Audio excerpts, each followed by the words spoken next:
Əgər pensiya artımlarından vaxtında xəbərdar olmaq istəyirsinizsə, kanala abunə olmağı və videonu bəyənməyi unutmayın. Salam, əziz və dəyərli izləyicilər.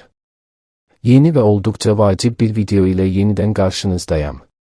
Bu buraxılışda sizlərə pensiya və sosial ödənişlərlə bağlı ən son yenilikləri, edilən və gözlənilən artımları ətraflı şəkildə çatdıracağam. Mövzu birbaşa minlərlə ailənin büdcəsinə təsir etdiyi üçün videonu diqqətlə izləməyinizi tövsiyə edirəm. Videoya keçməzdən əvvəl sizdən kiçik bir xahişim var. Zəhmət olmasa videonu bəyənin ki, bu məlumatlar daha çox insanın qarşısına çıxsın və hər kəs yeniliklərdən xəbərdar olsun. Eyni zamanda kanala abunə olmağı və bildirişləri aktiv etməyi unutmayın ki, növbəti paylaşımlarımız sizə dərhal çatsın.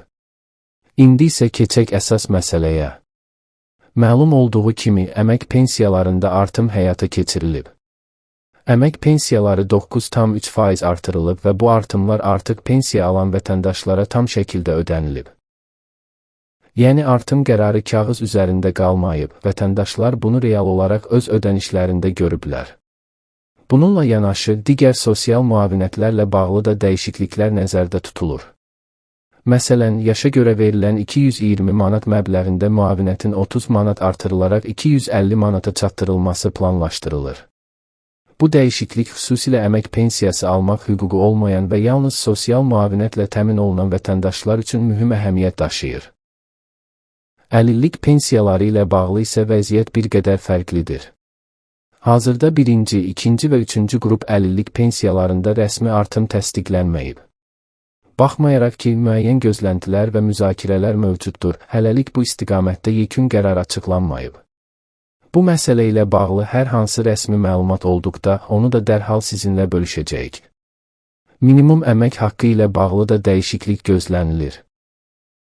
Hazırda 400 manat olan minimum əmək haqqının 50 manat artırılaraq 450 manata çatdırılması ehtimal olunur.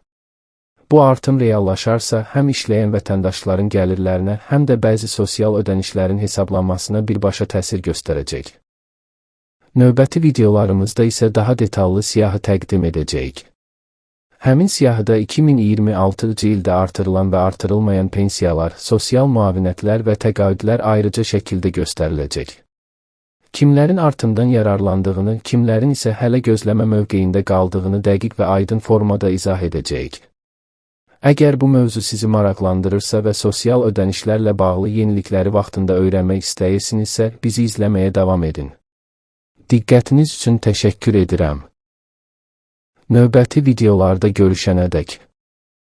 Əgər pensiya artımlarından vaxtında xəbərdar olmaq istəyirsinizsə, kanala abunə olmağı və videonu bəyənməyi unutmayın.